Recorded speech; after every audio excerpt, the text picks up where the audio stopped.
Na. Jums nereikia kinietiško švamšto, jums nereikia podelių, kalendorių, jums reikia gerų, praktikoje pritaikomų dalykų. Patriotiškų. Kiekvienose namuose būtinas lubrikantas.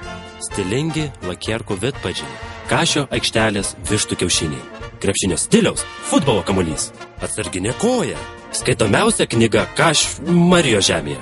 Žiūrėkite varžybas su savo mylimąja, pagaliau išlaikysi nors vieną testą. Pakuoti močiutei, per kurią praleidai pamokas. Orą šildyti galėsime pro oranžinius dangčius. Ar jūs kamuoja nerimas ir vidinė tuštuma? Mylite krepšinį ir esate tikras lietuvis? Aplikatorius – labai geras daiktas. Reikalingas kiekvienam tikram katalikų lietuviui. Specialus pasiūlymas tik jums. Greitai ir patogiai galėsite prisipildyti krepšinio ir pajusti jo teikiamą palaimą.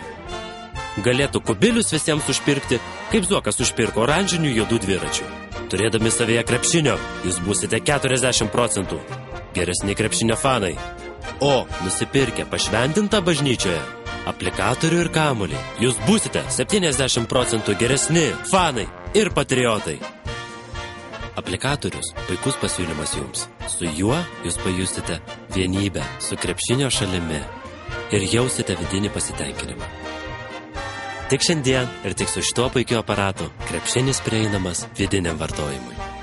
Jeigu esi tikras lietuvis, tai tau vidiniam vartojimui. O kiek tavyje kašio?